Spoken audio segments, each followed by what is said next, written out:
Tonight, a Wiregrass family is turning the devastation of losing a baby into an organization that will teach the life-saving procedure CPR. The Hartford family says their young son died peacefully in October, and now in the baby's honor, they started a foundation that they hope will save lives. WDHN's Christian Jones has the story all new at 6.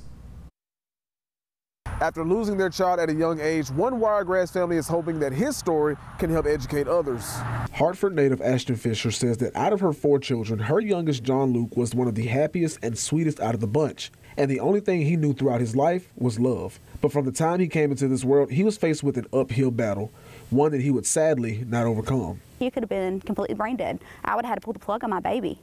But instead, you know, he went peacefully in his sleep. And a lot of people don't see that as a blessing, but I do, because I know that he's safer. At just 4 days old, doctors discovered a heart murmur on John Luke. He was then diagnosed with tetralogy of Fallot, a rare congenital heart defect. Sadly, at just 2 months old, on October 5th, John Luke passed away. After performing CPR on the day of his passing and attempting to save his life, Fisher, who is an EMT, and her husband Jeremy, who is a paramedic, says that losing their child that day opened their eyes to a situation that needs to be addressed. So we knew what to do.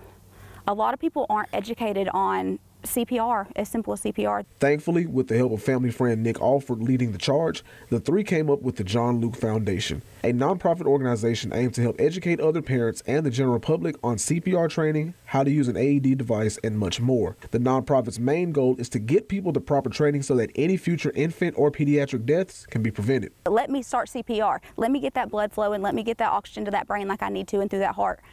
It could potentially save a life. The organization is hoping to receive grants and/or donations to help put out more AED devices. The Fishers say that while losing their child has been extremely tough for them as a whole, it has ultimately strengthened their relationship with God and brought them closer as a family. At the end of the day, they want to prevent any more families from having to endure their experiences. Even though it's just our baby, like, this means more than just our baby. Like, God's in the story. My baby's testimony is going to be something magical, and I cannot wait to see it plan out.